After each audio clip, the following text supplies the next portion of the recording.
आजकल धर्म के व्यापार करने वालों की बाढ़ आई हुई है। हाँ, बहुत बड़ी फौज खड़ी हुई है उनकी।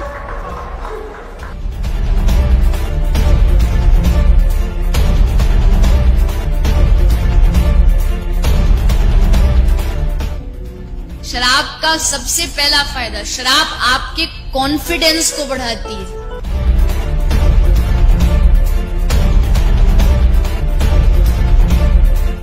इसीलिए किसी को नाचने का शौक हो पर शर्म से नाच नहीं रहा हो, बस 2 ढक्कन पिला दो। और इस रास्ते पर हमको भटकाने वाले 10-20 नहीं है, सैकड़ों लोग हैं।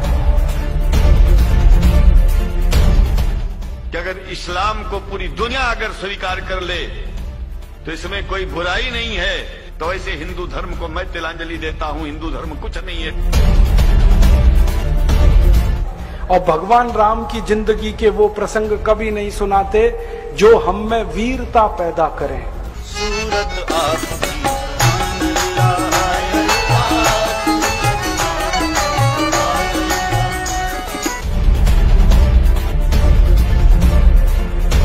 कहीं से 10 करोड़ लूटो, कहीं से 20 करोड़, कहीं से 25 करोड़।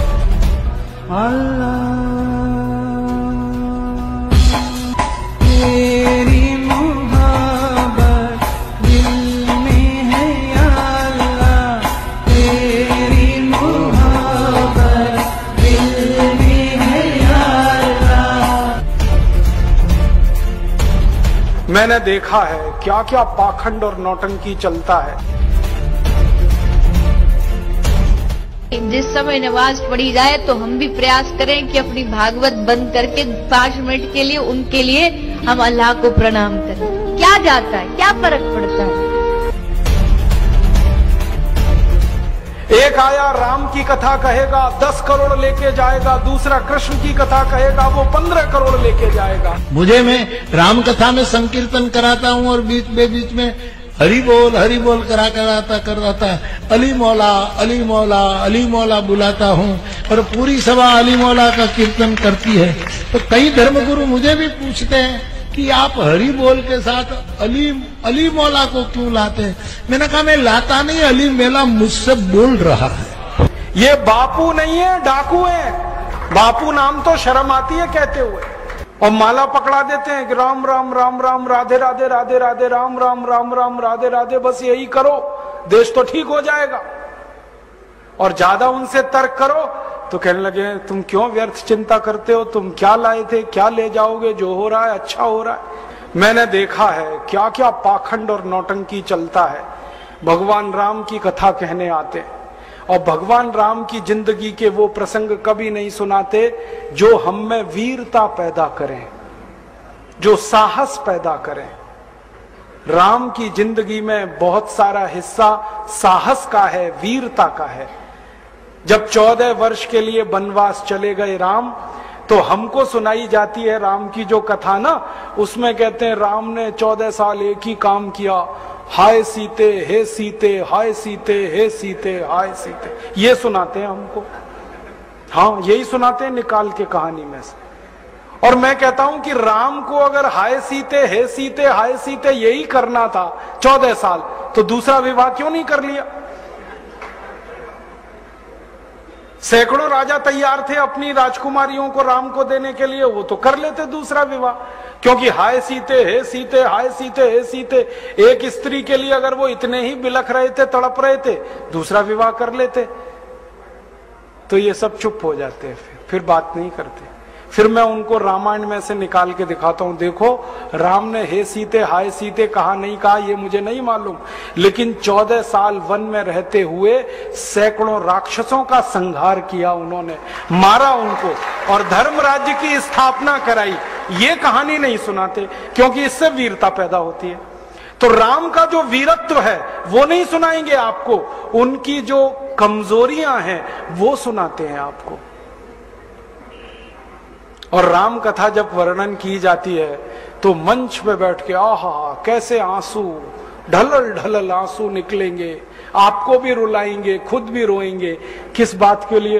हो राम को वन गमन में इतना कष्ट हो रहा है, वन में इतनी तकलीफें हो रही हैं, तो राम की तकलीफों का वर्णन कर रहे हैं, आंसू आ रहे हैं, और ये सारा वर्णन एयर कंडीशन्ड मंच पर बैठकर होता है। अपने को तकलीफ नहीं होनी चाहिए, राम की तकलीफों का वर्णन कर। एयर कंडीशन मंच चाहिए, एयर कंडीशन घर चाहिए रहने के लिए, एयर कंडीशन कार चाहिए, और चार्टर्ड प्लेन चाहिए आने और जाने के लिए, तब राम की कथा सुनाई जाएगी। जो राम जिंदगी भर पैदल चलते रहे, जिन्होंने अपना रथ भी छोड़ दिया था अयोध्या से निकलते समय, वो राम ने जिंदगी भर पैदल चल के काम किया, और यहां एयर कंडीशन कारों में घूम घूम कर, चार्टर्ड प्लेन में घूम घूम कर राम की कथा सुनाते हैं। वो कथा वथा नहीं है, वो उद्योग है, व्यापार है, बिना टैक्स का। और मुझे बहुत शर्म है ये कहते हुए, समय आने पर प्रमाण से बात करूंगा कि राम कथा कहने वाले ब्लैक मनी को व्हाइट मनी करने के काम में लगे हुए एजेंट हैं, और इससे ज्यादा कुछ नहीं। और मुझे इससे भी बड़ी शर्म आती है कहते हुए कि आप जो उनको दे रहे हैं दान के रूप में, वो पैसा ब्याज पर उठा रहे हैं वो दूसरे लोगों को, और आपके दिए हुए पैसे से धंधा बना रहे हैं अपना। फिर ऐसे कृष्ण की कथा कहने वाले आ जाते हैं, कहते राधे राधे राधे राधे राधे राधे, और कुछ कहो ही मत, राधे राधे। कंस को मारा, जरासंध को मारा, शिशुपाल को मारा, अधर्मियों को मारा, ये सब थोड़े में, राधे राधे राधे राधे बड़े में। हाँ, क्योंकि आपको कायर बनाना है ना, निर्वीर बनाना है, नपुंसक बनाना है, तो वीरता की कहानी क्यों सुनानी है? तो चुन चुन कर ऐसी कहानियां सुनाते हैं। और मैं आपको बहुत गंभीर बात कह रहा हूं कि ये सारे हमारे देश में जो पाखंडी लोग हैं ना, राम और कृष्ण की कथा कहने वाले, ये सरकारों के साथ मिले हुए हैं, क्योंकि सरकारों ने इनको एक कान में मंत्र फूंका है, तुम लोगों का ध्यान इस तरफ भटकाते रहो ताकि कोई महंगाई के खिलाफ न लड़े, गरीबी के खिलाफ न लड़े, बेरोजगारी के खिलाफ न लड़े, अत्याचार के खिलाफ न लड़े, वो डूबा रहे राधे राधे राधे राधे राम राम राम राम, बस इसी में। और समझाते रहो, तुम क्या लाए थे, तुम क्या ले जाओगे, क्यों व्यर्थ चिंता करते हो, जो हो रहा है अच्छा हो रहा है, आगे होगा और भी अच्छा होगा। एक रास्ता ये है। अब दो रास्ते हैं अपने सामने, एक रास्ता भगत सिंह का, ऊधम सिंह का, चंद्रशेखर का, एक रास्ता हमारे ये धर्म गुरुओं का, पाखंडियों का, जो राम की कथा, कृष्ण की कथा। मुझे बहुत ऑफर आए हैं, मैं आपको दिल का दर्द बता रहा हूं, सच में कह रहा हूं, आपसे नाम नहीं लेता। मुझे ऑफर आए कि तुम कहां बेकार भटक रहे हो, मेरे साथ आ जाओ। मैंने कहा बापूजी क्या होगा उसमें? तो कहने लगे जितना मिलता है वो डबल हो जाएगा। मैं बोल रहा कैसे? तो उन्होंने कहा तुम्हारी वाणी में बहुत जोर है, और मेरे पास लोगों की भीड़ इकट्ठा करने का, मजमा लगाने का तरीका है। मैं ऐसा डमरू बजाता हूं कि सब इकट्ठे होते हैं, और तुम्हारी वाणी में जोर बहुत है, मिलके लूटेंगे, थोड़ा तुम्हारा थोड़ा मेरा। ऐसे खुले ऑफर हैं मेरे पास। और मैं कहता हूं बापूजी माफ करो। क्यों? कहते तुम्हें पैसे नहीं चाहिए। मैंने कहा पैसे ही चाहिए होते तो बहुत रास्ते हैं मेरे पास, यही एक बचा है। पैसे ही कमाने हैं तो बहुत रास्ते हैं, ये एक रास्ता थोड़ी है। बहुत तरीके हैं, पैसे कमा लूं, घर बना लूं, बीवी बच्चे ले आऊं, करोड़पति हो जाऊं, 10 करोड़पति हो जाऊं, 100 करोड़पति हो जाऊं, बहुत आसान काम है ये तो। थोड़ी चालाकी हो तो सैकड़ों करोड़ बनाना बिल्कुल मुश्किल नहीं है इस देश में। फिर अंत में तो वही होगा ना, सैकड़ों करोड़ हो गए, एक दिन डायबिटीज होगी, एक दिन अर्थराइटिस होगा, एक दिन हार्ट अटैक आएगा, मैं मरने ही वाला हूं। तो मरना तो है ही, वहां भी शायद जल्दी मरूं, क्योंकि जब शरीर में तामस वृत्ति आती है ना तो जल्दी मरता है आदमी।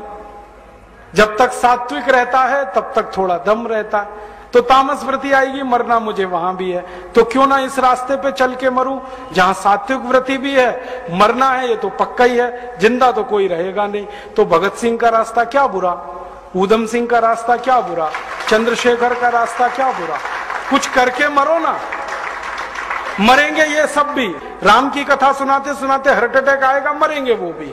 डायबिटीज सबको हो रखी है, मैंने देखा है नजदीक से जाके, सब इंसुलिन लगाते हैं, खाते हैं गोलियां, अपनी डायबिटीज नहीं मिटा पाते, दूसरों को उपदेश देते फिरते। ब्लड प्रेशर सबको बढ़ा हुआ है, क्योंकि ये जो काला धन है ना, इसका हिसाब किताब करने में बीपी ही बढ़ने वाला है।